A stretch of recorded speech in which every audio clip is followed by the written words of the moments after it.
It's Wednesday, and you know if it's Wednesday and it's 7 o'clock, you know what time it is. It's chasing gazillions. Ain't the same as making millions. Getting closer in New Orleans. It's getting closer in New Orleans. It's okay. It's okay to make tens of millions. There you go. Hey guys, I'm Anthony Bowling. It's Wednesdays with Fernando and Anthony, and our special guest co-host today, Ben Soto, who's going to introduce himself in a moment. But like any host who's not supposed to be here, and we brought in a co-host, Fernando, where's Waldo? This week is somewhere, but he had to come on in and say a few words. Come on, talk to your audience, Fernando. Where are you? What's going on? I'm here in New Orleans representing the Hilco Real Estate and the New Orleans Redevelopment Authority. Got the gear here. Nice. Logo nice. on it. Here you're representing NORA, the New Orleans Redevelopment Authority, doing what? Selling off 116 properties. We sold off 26 commercial, and we're doing 87 residential today and tomorrow. Day one's over. We take bids all around the clock, and then start sending tomorrow at 12 o'clock. Nice. Say hello to Ben and wish him good luck on his first co-host. And that was it. I'm not going to be on here for long. I'm going to get off now, but I just want to say hi to everybody. I missed the show. I can't. Where are we at? Season what? Where are we? Season 1, episode 18. There you go. Fernando, real quick, what were the type of commercial properties that you had on the auction today? Small lots that were previously residential that the city 2 years ago transferred them to commercial, rezone them to stimulate some commercial growth in these neighborhoods. The storefronts, you can probably put an apartment building in some of them. They're big enough. It just depends, but they're gone. I mean, we sold what we did yesterday. We gave some of them away, but it was, they had them. They want to get rid of them. I think we did $412,000. Not a great amount of money, but they're off their books, and hopefully somebody builds some sort of commercial endeavor in those lots. That's what their goal is. It's more to spruce up and get things, going here. But construction is pretty good here right now. I mean, there's construction everywhere. Oh, that's great. Oh, nice. Yeah. All right. Yeah. So there's opportunity for us to bring the development community from DC down to New Orleans and get in on the action. It ain't gonna happen, man. It's so unique to the city, in this area. If you're not living down here, I think you have a hard time making things happen down here. You have to be local. It's a very unique area of this country. Okay, good to know. Always giving us some good nuggets, Fernando. Hey, man. Have a great show. Have a beignet, a beignet. I'm trying to quit that. But they're you trying to quit the beignets? So good, though. Okay. Oh, yeah. Well, how about a latte? Café con leche. I'm having one of those. Yes. All right, boys. All right, man. Have a great show. Thanks. Hey, man, see you next week. Okay. Yeah, I'll be there next week. Bye-bye. All right. Take care. Safe travels. See you, Ben. That's a good guy. There you go. That's my regular co-host, Fernando, with Hilco Real Estate, doing auctions and real estate services nationwide with Fernando. Okay, so we are back here with our guest co-host today, Ben Soto. You also has background on all the posts. Ben, tell us briefly a little bit about yourself, and then tell us, what's the topic and what we're going to be talking about today, and who should be here on live, because I see the numbers are ratcheted up. People are jacked up to see you, dude. They are coming on to hear what you got to say. Well, as you mentioned, my name is Ben Soto. I'm a lifetime Washingtonian, third generation Washingtonian. Been here my whole life. I own Premium Title and Escrow, a full service title company.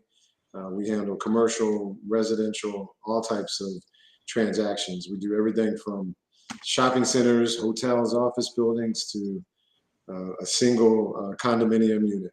We have clients that are big developers, as well as your typical mom and dad buying a property. So we do it all. And today we're going to talk about TOPA, which is the Tenants Opportunity to Purchase Act. It basically gives tenants in the District of Columbia the right to purchase a property whenever an owner decides to put a property on the market. Okay. I'll try to. Some would consider this a boring topic, so I'll try to keep it as interesting as possible. Hey man, no. We always have great topics because our audience out here are entrepreneurs, investors, real estate professionals who are on the street transacting business. And like you, Ben, you're a transactional settlement attorney. You also have a development arm yourself. So when people are doing business with you, they're dealing with an attorney who has dirt under his fingernails in terms of doing real estate transactions. Yeah, that's no question. I mean, I've been doing this for 27 years, conducting settlements, issuing title insurance, but I've also been a developer since 1998. I've done everything from, buying a single family home and flipping it, or converting it to a 2-unit condominium project, or I've developed a 133-unit building. I'm one of the CBE commercial business enterprises developer of the Wharf. We own a hotel, the Hyatt Place Hotel in 4th and E, Southwest. So I've done it all. I've seen big stuff and I've seen little stuff, and I think that helps me in being, an effective settlement, company, is that you have an owner who understands real estate. So he's not just conducting the settlement and issuing title insurance, but he understands development and can help you, in many ways besides title. Exactly. And nothing against those professionals out there who just conduct settlements. We need people who do that. There's a lot of activity going on. But when you are a developer, you're buying land, you're working with a real estate professional to assess land, you need title searches, you're selling the properties that you're buying and you want to flip. There's tenants in your multi-unit properties, over 5 units or 4 or single family, and you're saying, what's this TOPA? What's this DOPA? DOPA. Yeah. And people and the clients are like, what is this? And it's always good to know if you have real estate professionals who are working with you who know the lay of the land. And real estate is local, but you know what? It sounds like, Ben, you being a Washingtonian, how many generations? 3. My 3rd generation. That makes you super hyper local as a professional. I mean, where the bodies are buried and how to get around this town. Yeah, no, I've been here my whole life. I love DC. I would never live anywhere else. Fantastic. Well, look, let's jump right into it then. Let's get going. Why does it say? Oh, that's the time. My bad. I was looking at the time. Okay, yeah, we're at the top of the 10-minute hour. Okay, so let's get going. So Ben, he wants to talk to you about TOPA and DOPA. You are a real estate professional, and so let's set this up for the audience, and then let's take them through it and have you be the subject matter expert as we take people today on a journey. We're going to look at a hypothetical multifamily property and a hypothetical single family property. My practice, I represent both. I can speak as an investor, a owner, a seller, a buyer for those types of properties.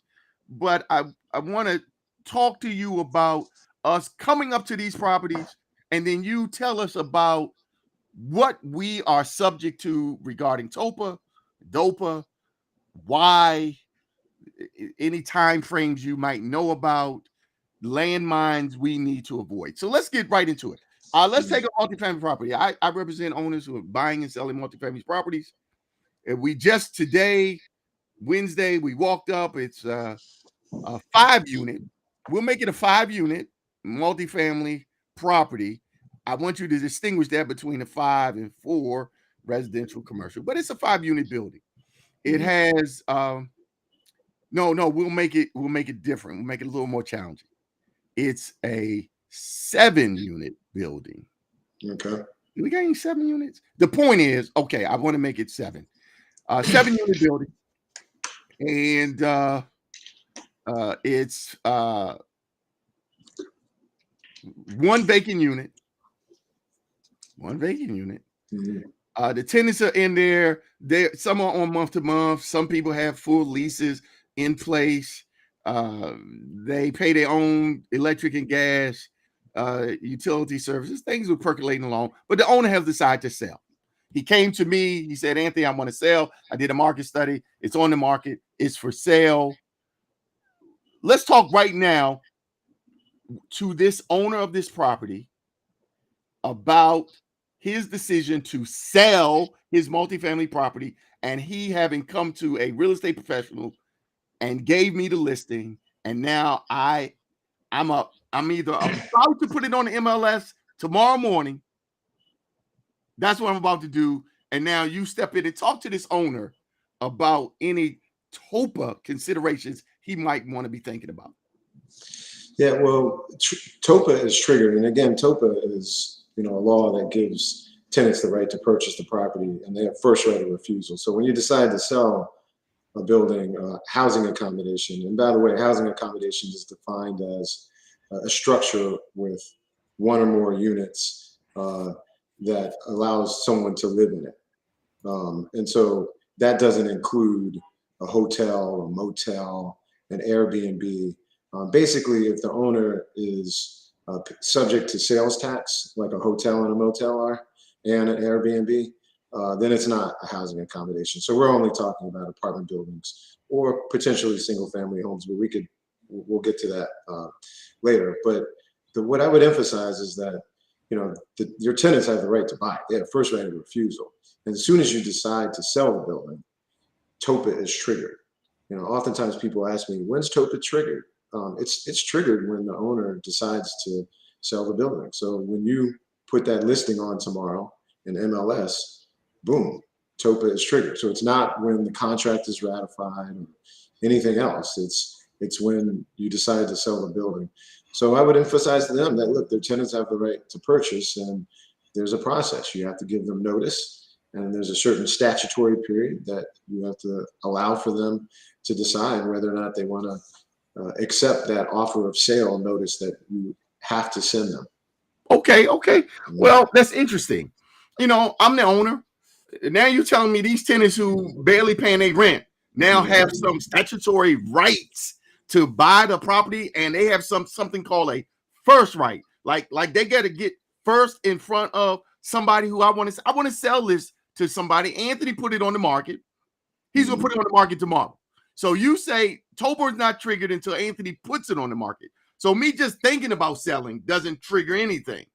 It's you listing it with a real estate professional that now triggers your intent to sell, and therefore their right to receive these notices and timelines you were talking about, right? Yeah, right when you decide that you're going to put this thing on the market, that's when it's triggered. So it's not necessarily when you list it. If he's sitting with you and he says, okay, boom, let's list this thing, put it on the market tomorrow morning, but that TOPA is triggered right there. So right when the owner decides to sell it, TOPA is triggered. Okay, great. Fine. So let's talk about who has the duty to give these tenants notice. Who has the duty to prepare paperwork and issue it? If the tenants got the right, do the tenants have to go do something? Yeah, no, the onus is on the seller.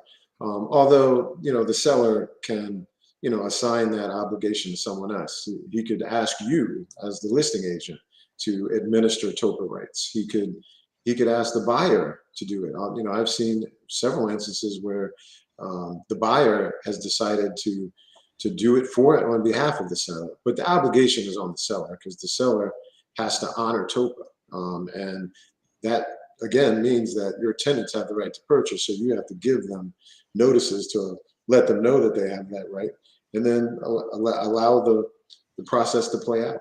But the onus is on the seller. Okay, great. So you saying that they got these rights? I have to give them the notice. Do I just send them a note? I just prepare a letter and say, hey, I'm going to sell my property. Talk to my real estate agent. is there particular paper that has to go to these tenants and once they get this paper, what should I expect now as a seller? Yeah, no. There's specific forms you should use. The DHCD, the Department of Housing Community Development in the District of Columbia, has jurisdiction over TOPA, and their website is very informative. They have all the forms that are needed for the various properties, whether it's single family, apartment building less than 5 units, apartment building more than 5 units, that you have to use in instances where you decide to sell the building. So there's specific forms you have to use, and there's specific instructions on how to give them notice. For instance, you have to use certified mail to give the notice. And the reason for that is because the law wants to make sure that you're giving them notice. Like, you don't want a situation where the tenant never received the notice, because then they can claim that their TOPA rights were violated. They never knew the property was on the market, and therefore they didn't have the right to exercise their right to purchase the property. So there are rules like that require you to make sure that the tenant gets notice. Another requirement specifically for, and I want to distinguish what the TOPA Law Act requires versus what title insurance companies require. Because when apartment with tenants is sold in DC, title insurance insures TOPA.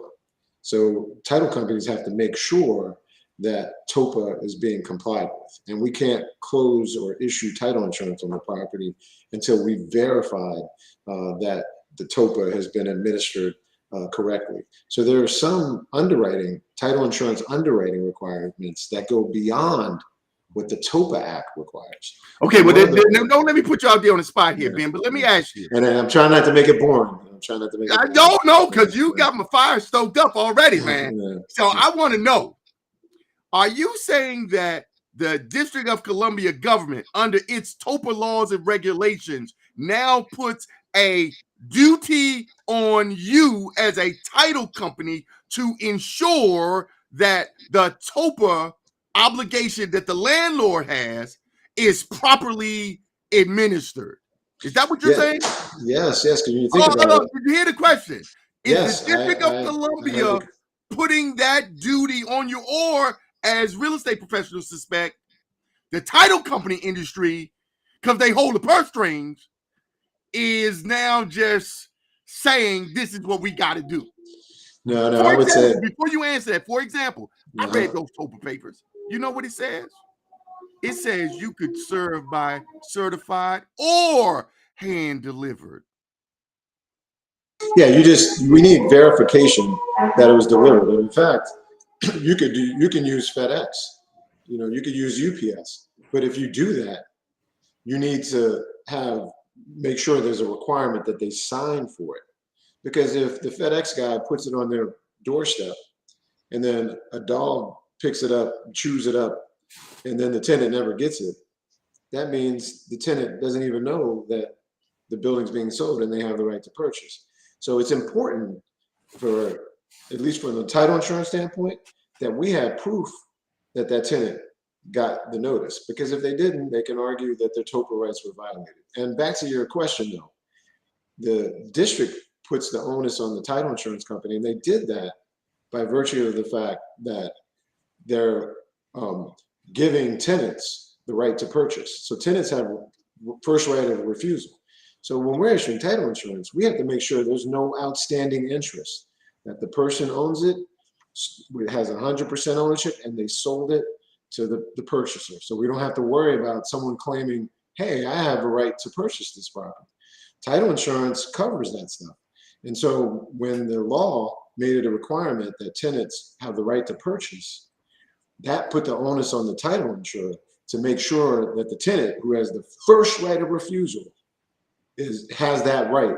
And there you go. Well, thank you, Ben. That, you know what, that was a great legal and plain English explanation, because now you're saying, as a title company, in order to pass title to the next buyer, you have to make sure that there are no outstanding liens or interests or rights that might arise to create a cloud on the title and ownership Correct. of the property. Well Now summarized. the city has given the tenants a right. Right. You have to make sure that right has been properly processed and extinguished so you can pass the title on to the next buyer. No That's question. fine. We can't have any outstanding interest, and the tenant has an interest, an automatic interest. Yeah. All right, and you say we can send it certified or FedEx, or you can do it hand delivered. But the key here is that whether you do both or one or the other, you have to be, as a seller, you have to be able to provide to the title company evidence that the documents were properly served on the tenant. Correct. Okay, you can, and by the way, you could also use a process server. You know, a process server can knock on the door to give it to them, and then you get an affidavit from the processor serving. I looked at Mr. Smith in the eye, and I passed him, and I asked him if he was Mr. Smith, and I gave him the notice. I mean, that's good too. You just need to provide assurances that the tenant received the notice. Okay, I like that. I like that. Process server is a good one. I've been taping them up on the door and all, so okay. Because well, that's a good example too. Like if title companies oftentimes ask for copies of postings where you post the notice in a conspicuous area in the building. So you put it on the elevator, you put it in the lobby, and you take a picture of it. Yeah. And oftentimes people are smart enough to take a picture and put up a newspaper next to it that shows the date of the newspaper, so that you can show that you put this posting on August the 24th. Sure. Not the day of the closing or the day before. That's right. That's right. Well, we try to timestamp ours, and one step further, I encountered, not you, but another person in your industry who represented or claimed that, well, how do I know what's in the package in the photo that you took that's taped to the door of number one? And so since then, we take the item out of the package, put it beside the door, the number. That's smart. Right. So we now have a timestamp photo of the front page right here at the door taped. Okay, we're going through a lot if we in some fraudulent thing. We're doing a that's smart that you do that. That's smart. So now that they got the tenants have gotten their notice, and it's more than 5 units, it's 7-unit building, 1 vacant. Tell me now, what should the seller expect? Who can respond? Are all 5 of these people now going to say, well, I want to, no, I don't want to? Talk to me about who, now that they all have been served, can in fact, who speaks for these people? All right, when you have 5 or more units, and you mentioned it's a 7-unit building, when you have 5 or more units, the only way that the tenants can exercise their right is if they form a tenant association. So no individual tenant can decide that they want to exercise their right to purchase the property when it's 5 or more unit building. So you have to form a tenant association, and that tenant association must have a majority of the tenants that are members of the tenant association.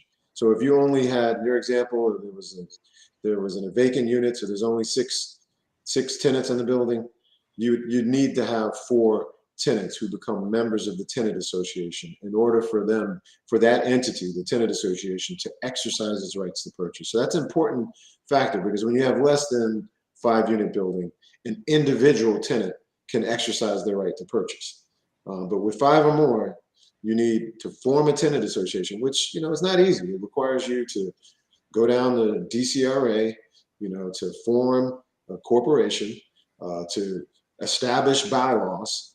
So it's like forming a business. And oftentimes, the tenants may not have the sophistication to do it, but there are a lot of housing providers, consultants out there that tend to help tenants when it comes to stuff like that.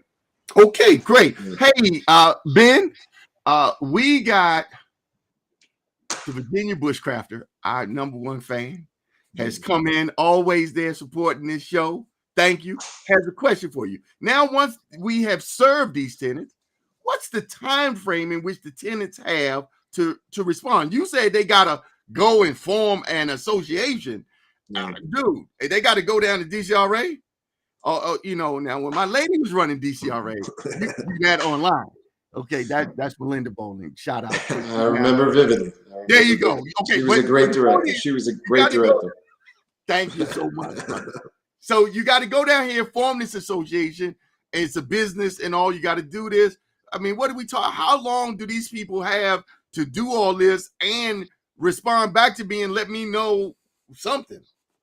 Right. Well, again, you only have to form the tenant association when it's a building with 5 or more units. So if it's less than 5 units, then individual tenants can act. But for a building with 5 or more units, they have 45 days to exercise their right to purchase. Or I should better say, they have 45 days to exercise their decision whether or not they will purchase. So they have 45 days to tell a seller, "Hey, we're gonna form a tenant association," and you have to actually form it. So you have to form that tenant association, and then you inform the seller, as you provide a letter of interest that you send to the seller and you send to DHCD, informing them that you've determined that you're going to exercise your right to purchase. Now, you mentioned this DHCD organization before several times. Now, they seem to be providing some sort of oversight on behalf of the city that the owner who has the burden to do these things is doing it properly. He may delegate it to a real estate professional to do it. This DHCD, do they also get a copy of this initial notice that you sent by FedEx or certified or posting to the tenant? Yeah, no question about it. Like, not only do you make sure that you give notice to the tenants, but you got to make sure you give notice to the District of Columbia. And DHCD is the district agency that has jurisdiction over TOPA. And what I tell people to always do is you can't just mail it in. You got to go into the headquarters, which is on Martin Luther King Avenue, and actually get it stamped so that the title company, which again, it's the company it's the gatekeeper. We're the ones that making sure that TOPA is, being administered correctly. That we have proof that DC received notice. So you go there and get it stamped. Yeah. Okay, great. So now this initial notice, all this form paper, I don't know. It could be a lot of papers. It sounds like it's a lot of paper. Now the agents, the tenants, you say, have 45 days in which to both form the association and give notice of their intent to buy, or just 45 days to form? 45 days to form and 45 days to inform the district and the owner. Is that 90 days? Is that 90 days? No, it's 45 days to inform the district and the owner that they intend to exercise their rights under the offer of sale. So you're just saying, hey, we formed and we want to exercise our right. Well, and if it's more than 5 units, you're saying only the association has now the right to respond to this offer that's been presented to them. And correct. They have 45 days from when they received it correct. to both form themselves into an association and give notice to both the city and the owner that they intend to move forward with their right to buy. Correct. And then you brought up 90 days. So it's clear that you understand the timelines of TOPA. But after that 45 days, the tenant association has 90 days to be able to obtain financing in order to settle and purchase the property. Okay, so for all of you all that's out there, get out your paper like I do with my pencil, and let's write this down. So you're saying the owner says, I want to sell. He puts it on the market. That's day one. He gives notices to the tenants of his intent to sell, and that could be anywhere from day one to day whenever he gets all this paper processed and prepared and submitted to the tenant. And once they get it and the agency gets it, now we start the clock running day one. Correct. Day one. And you're saying the people who live here in this 7-unit building have 45 days. Now, is that business days, calendar days? Is that Saturday, Sunday? What's that? 45 days. 45 business days. Yeah. So that's just Monday through Friday. Yep. Okay, fine. So they have 45 days, Monday through Friday, to both form an association and issue some other piece of paper called my letter of intent to buy to the seller and to the city. 45 days. And now you just said after they do that, that's 45 days in. You said they have, once they've done that, Right. they now have another 90 business days. Actually, no, I apologize. I don't know why I said business days, but no, it's 45 days. So it includes the weekends. And the same thing is true. So it's calendar days. Yeah. Calendar 45 days. calendar days. Yeah. Okay, exactly. calendar days, 45. So now we're just counting calendar days, which do include Saturday and Sunday. We just start counting the days on the calendar. Calendar days, 45. And now you're saying after they do that, they now have 90 calendar days to obtain financing. Now, one thing I want to get clear. If they form and give notice in 15 days, do they still enjoy the privilege of those full 45, or does it stop there once they give notice? No, if they have the privilege of the 445. The statutory period is 45, so they have the benefit of it. So they can sit around. And by the way, if the 45th day is on a Saturday, yes, they have until that Monday. Until that Monday. There you go. Okay, great.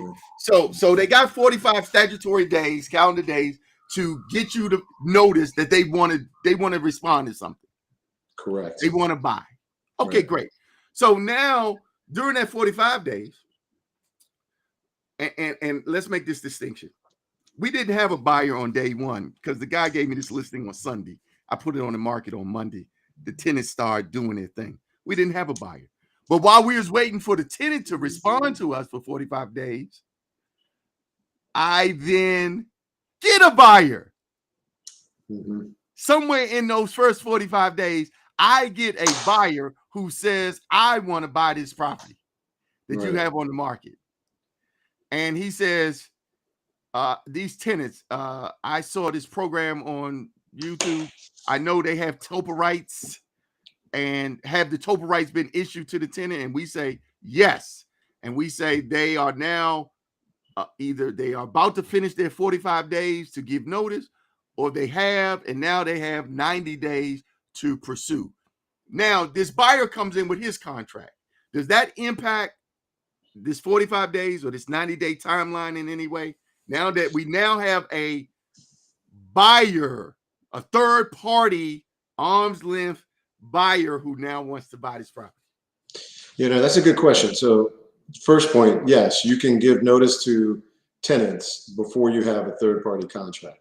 But that 45 days is, it starts when you give them notice. So it doesn't matter that you subsequently get a third party contract. It doesn't give them any more additional days. But there's risk in giving tenants notice prior to having a third party contract. Oh, really? Yeah, because the notice has to provide, a proposed purchase price. And so if this the owner told me he wanted $4 million. Okay, well, for a 7-unit building, that sounds like a pretty good price. But if you send notice before you have a third party contract and you have the purchase price of $4 million, and then the contract comes in, the third party contract comes in later on and it's at 3.2 million, then you're going to have to, because that price is beyond the 10% of the 400 million, the 4 million that you put on your notice, you're going to have to re-notify them again. So it becomes risky to notify tenants before you have a third party contract, because you may use a purchase price on the notice that ends up being higher than what the third party contract comes in, and you have to re-notify them on that in the event that happens. Ben, clearly you have more knowledge about this subject than some supercomputer on this subject. So I don't want you to go down too far into the weeds. I know you, my good brother from law school. But you touched on 2 points that I want the people to understand what you're saying. One, you're saying, hey, if you give the notice to the tenants before you have a third party contract, then their 45-day clock starts running, and the only number you can offer it to them in terms of a material term is the list price. And the list price could be a reasonable number, might be right on the money. It doesn't matter where you got the number from. The point is that's the number that you were offering it to the world, including the tenant. We said $4 million. Now, you said that, but when you get the third-party contract, the risk that the seller now faces is the risk that he may have to start that 45-day time period again, because you said if your third-party offer is greater or less than 10% of the price that was in the initial offering, then now the seller has to start all over again and give these tenants back to zero on the 45-day period. That's the risk that they are facing when they issue the TOPA notice without a third-party contract. They're free to do it, but that is the risk that you're trying to help them manage. That's correct. One of the forms, you mentioned the forms that to be used to give them notice. One of the forms is a TOPA notice without a third-party contract. So you have the right to do it, but it's risky. But if you are confident that the list price that you have on that notice will be consistent with what the third-party contract purchase price is, then it's worth doing, because you're starting the clock faster, and it's hopefully you get to a solution faster. So we see it all the time. I'd say 20% of the TOPA transactions, we close a lot, are TOPA notices where there's not a third-party contract in place. Okay, fine. So it happens. It's a risk. You want to manage it. If you put in a number, you want to make sure you're getting a realistic number. You sellers out there, a realistic number, not the number you want pie in the sky, but hey, this is based on the cash flow analysis that your real estate professional has provided to you. You're working with a trained CCIM who understands cash flow. Now, I'm sorry, this is not my show. I drifted. Hold on. We're back to TOPA, not you, Anthony. Stop. Okay, so the point is that that's a risk you want to manage about time that you're managing if you're going to restart it. So in this case, we get a third-party contract offer. It's same $4 million. It's not higher or lower than 10%. So now that first 45-day period has been extinguished. Now the tenants are in their 90-day statutory period. So that's 45 plus 90 days. That's 5. That's 9 and 10. So now we're up to 135 days. Right. That feels like 4 months already. Is that right? 30, yeah, 30 is 90, 120, and 15. We almost at 5 months. If I can get the hand over there. And don't forget that 90 days they have to obtain financing. So once they get a commitment letter from a lender saying, okay, we're committed to financing this, they then get another 120 days after that to close. So that 90 days is not to get to closing. It's just to get a commitment letter from a lender. Wow, dude. I mean, I'm no mathematician, but you're just saying that after I give these tenants this notice, they get 45 days to think about and form an association and answer if they want to do something. Then on the 45th day, they say, yes, I want to do it. Now you say they got now 90 days to go out and get financing, talk to 3, 4, 89 different lenders, trying to get somebody to give them financing. They got 90 days to do that. That's 135. And then at the end of that 90-day period, you're saying, oh, when are we going to settlement? 120 days from then. From the time we started this journey, we up to 255 days. I don't have my calculator. Who got a calculator out there? Somebody give me a calculator, please. I'm looking for mine. 200. Bottom line is it's a significant amount of time they have, and I think that's one of the frustrations with TOPA. Dude, that's 8.5. That's 9 months. Yeah, I mean, that's one of the frustrations with TOPA. As a seller, you have to give tenants the right to purchase, and they can hem up the transaction for 9 months. I mean, that's 9 months. That can be a game killer for some. Now let's talk about, imagine if your tenant's not paying rent during that period too.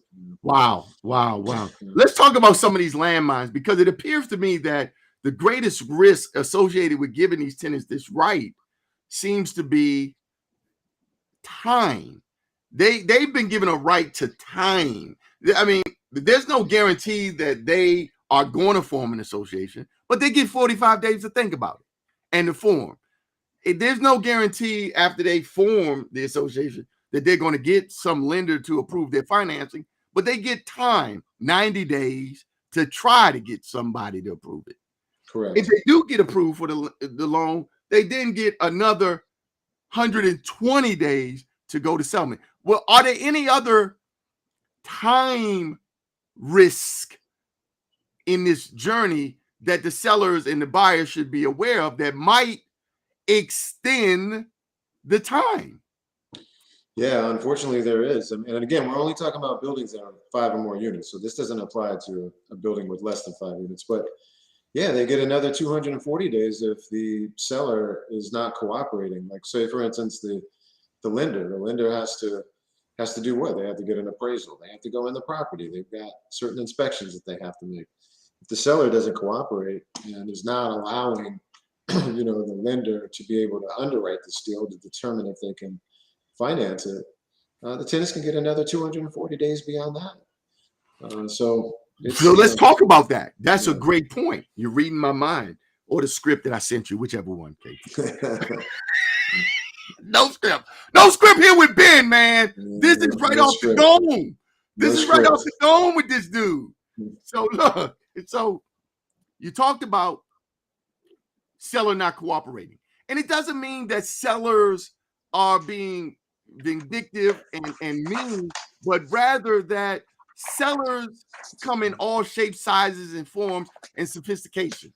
There are some sellers out here who own a building, it's been going along, it's under, the reason they're selling it is because they haven't been able to keep up with a lot of maintenance, repairs, and things. And so all this paper and all these rights might be a little bit much for the sellers. And so when after the 45 days and the association is formed, during that 90-day period where they're trying to seek financing, well, let's call that a due diligence period.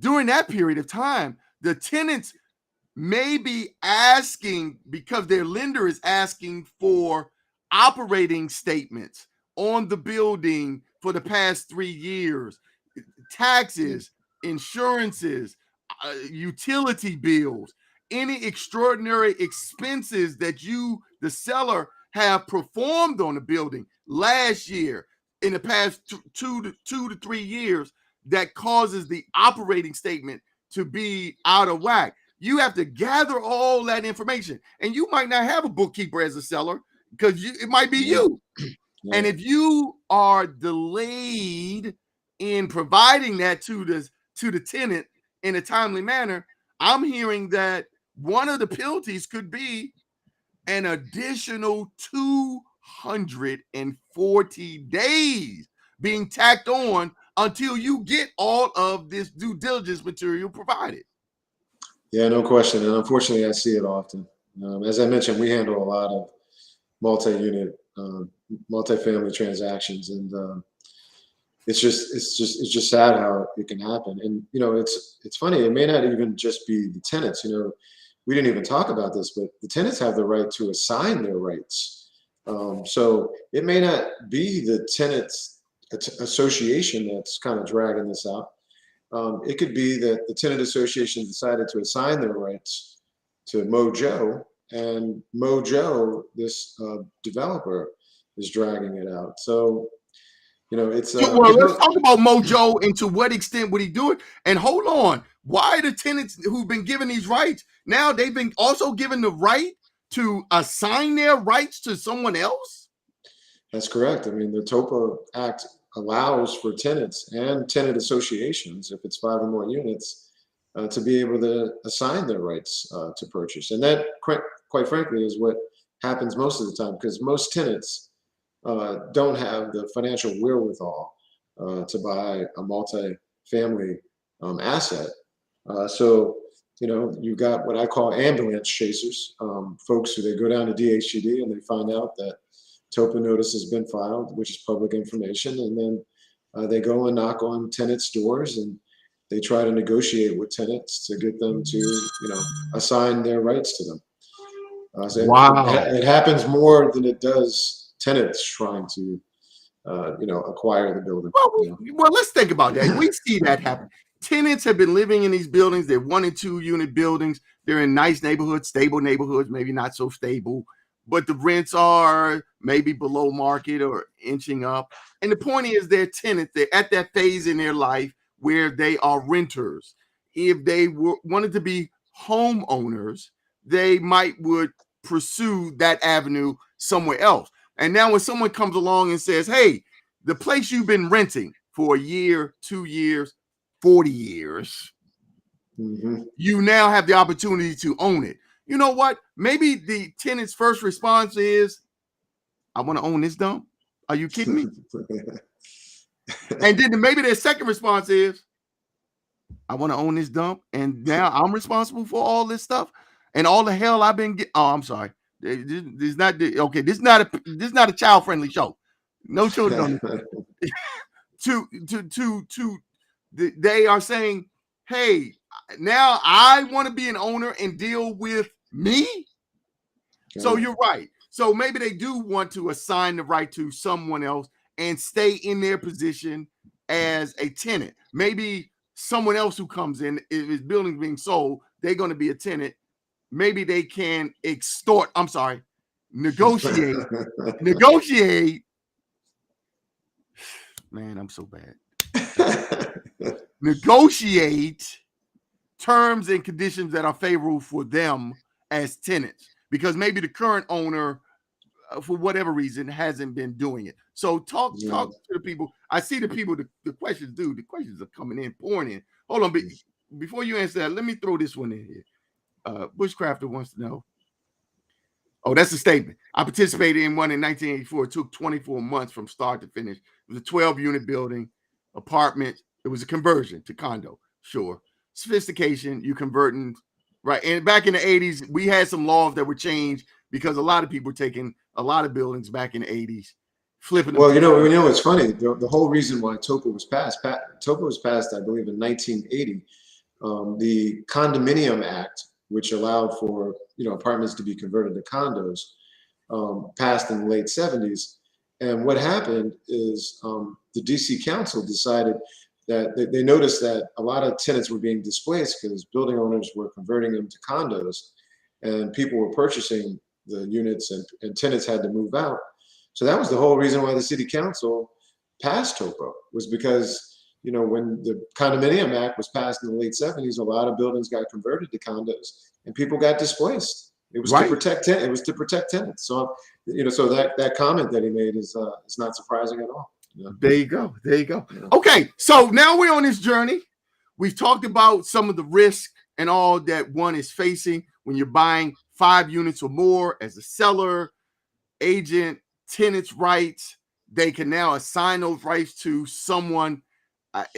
Something a little less derogatory than Mojo. We will say some interested investor who would like to acquire an asset that's tenant occupied. Okay. John Smith. John Smith. Okay. That's right. John Smith. Okay. Yeah. And so they could assign their rights. And if they assign their rights to John Smith, John now steps into the shoes of tenant. And John can now if they assign their rights, does John go back to zero and get a new set of time frames? 45 days, 135, 120? What's happening here if they assign their rights on this journey? Well, if they sign their rights, I mean, that 45 days, whenever it expired, it expired. So it doesn't get extended. Okay. But as we talked about, they have 120 days at that point to, negotiate with the owner and then ultimately to get financing. So when they assign their rights, that assignee steps into the shoes of the tenants. So they're subject to the time frame just as the tenants originally were. You get it right where you step in.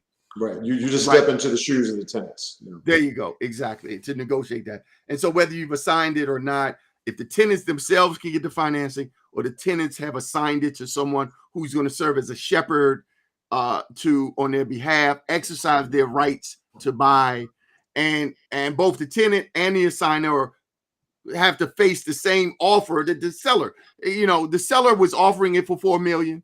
He has an offer from a buyer, third party, for $4 million. The tenants have to buy it for $4 million.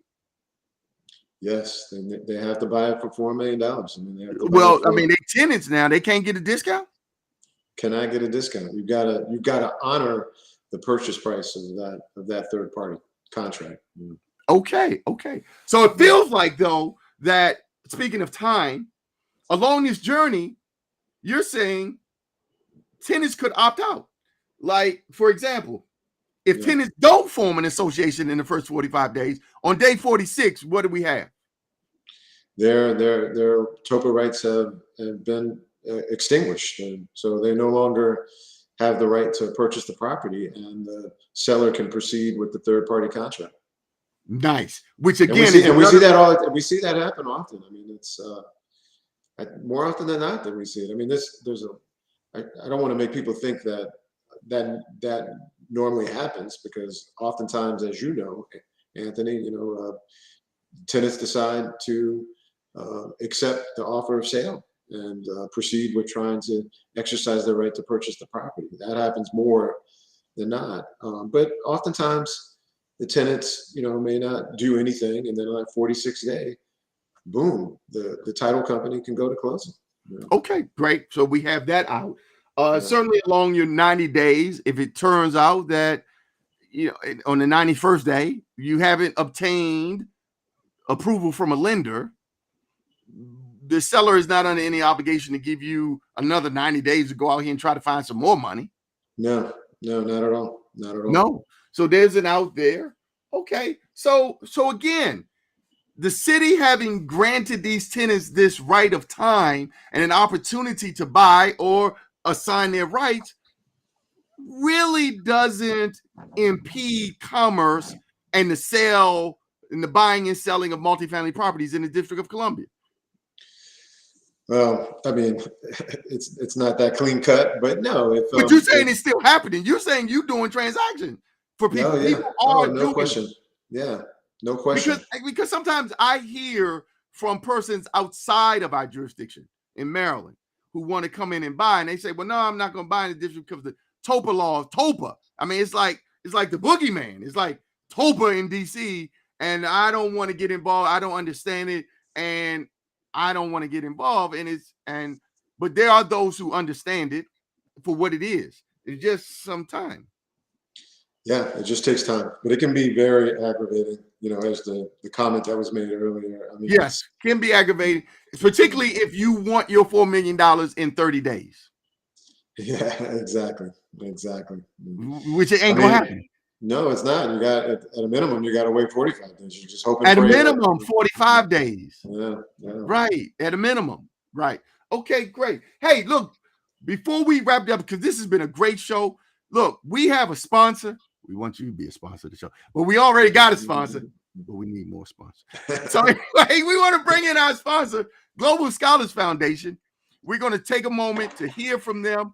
The Global Scholars Foundation are working with DC public school kids, charter school, private public school kids, 25 of them in a cohort. They take these kids on a financial literacy program, 18 months immersion program on a different community, a different culture. And then at the end, literally, all expenses paid, take these young men and women, 9th through 12th grade, to that community. They've gone and taken them over the past 13 years to China, Abu Dhabi, Dubai, Ethiopia, Australia, South America. The list goes on and on. And this year, they are hosting their third annual jazz brunch and golf fundraising activity at the Country Club of Woodmore in Prince George's County, Maryland. The Anthony Bowling Group is a proud sponsor of GSF. Please come join in. They are looking to raise $100,000 to take the kids next year. I don't know where they're going, but it's going to be all expenses paid because we're going to raise this $100,000 to take them. But let's hear from our sponsor. Calling all golfers and brunchers. Please mark your calendar to join the Global Scholars Foundation for a 2-day event hosting the 3rd annual golf tournament and newly added jazz brunch at the Woodmore Country Club in Mitchellville, Maryland. The 2-day event will kick off on Sunday, October the 2nd with a jazz brunch and continue on Monday, October the 3rd for our 3rd annual golf tournament. Please visit our website at globalscholars.foundation for more information and to register for this event. All right. Great organization. It is a great organization. And we are Anthony, just real quick, I noticed one of the questions was what's the time frame with the tenants, ability to respond. We talked about 5 or more units, but if it's less than 5 units, it's 37 days. So I just wanted to make sure and bring that up. Okay. Good. We love that. Hey, we're coming up on the top of the hour. Ben, we know you're busy. Do you got time to talk about single family residential process? Is it that much different? Is it the same? Is it shorter anyway here just selling a single family house? Yeah, no. Well, I got a couple more minutes. Good. Yeah, in 2018, the DC Council passed an amendment to TOPA that makes a single family exempt from TOPA unless the tenant is a senior, 62 years or older, or if the tenant is disabled. So if you have a tenant that's 62 years old or disabled, they have the right to purchase a single family unit or a condo unit. So it can be a single family home or a condo unit. Okay. Otherwise, tenants do not have the right to exercise a single family home, but you still have to give them notice. You have to give them notice of your intent to sell the property, but they don't have the right to purchase it, unlike a multi-family building. Hold on now. Stop the whatever that saying is. The point is, you're saying that if you are the owner of a single family home or condominium unit, right, and you have it properly registered with DCRA with your basic business license and everything is in order for you to collect rent, hint, hint, if you're out there, you can sell that property and that those tenants do not have TOPA rights to buy the property unless they are 62 years or older or disabled.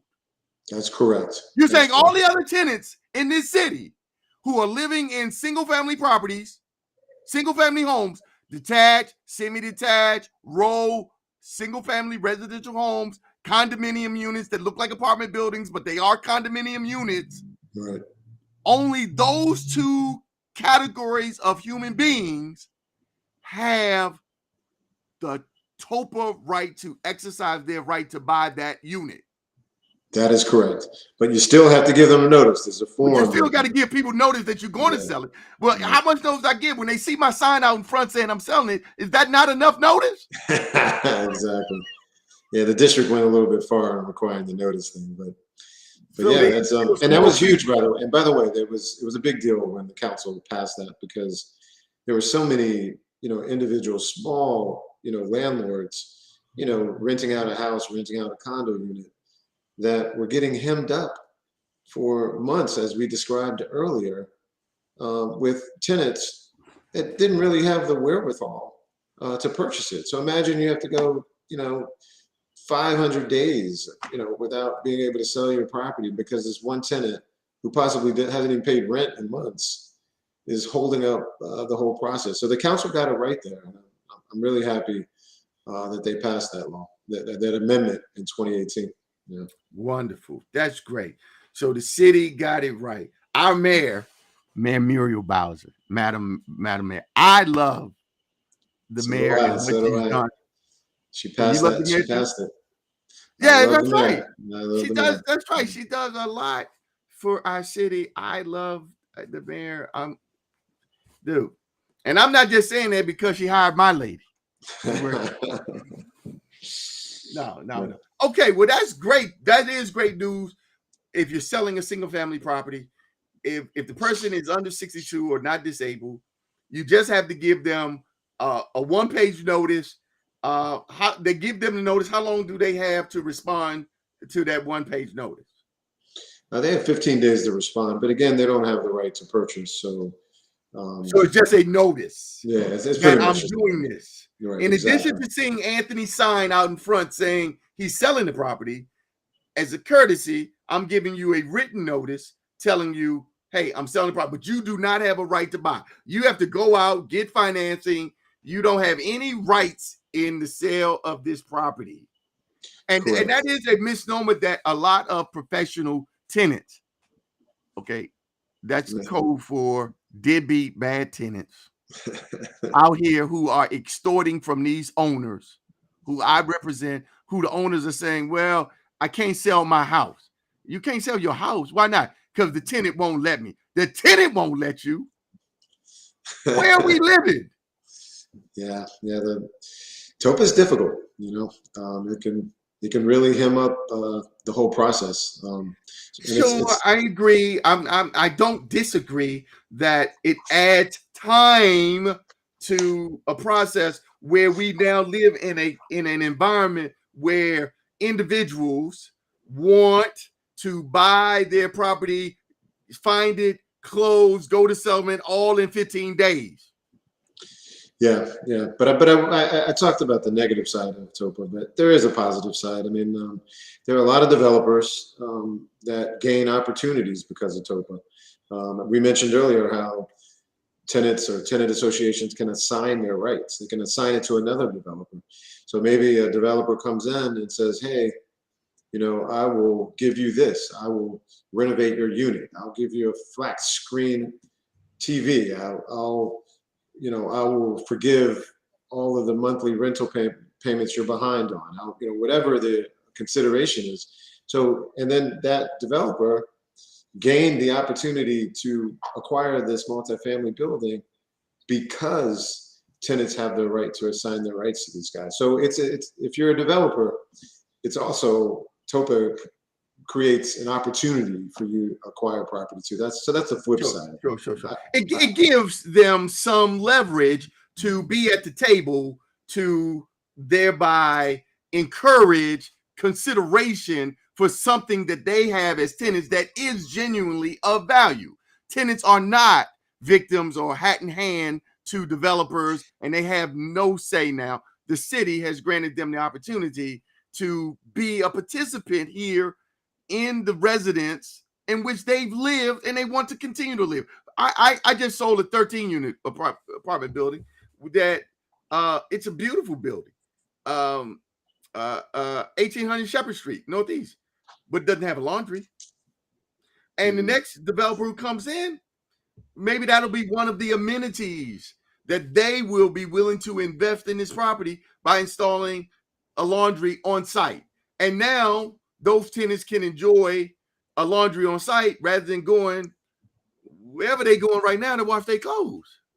Yeah, I mean, that's why, again, there's benefits to TOPA. There's benefits in this to the developer and getting an opportunity he would not have if it weren't for the assignment of the rights. But it's also benefits to the tenants in getting amenities, being able to negotiate with the developer to get some consideration. So, and that's the whole intent behind the law. The district wanted to give some rights to tenants so that they can negotiate and get some benefits.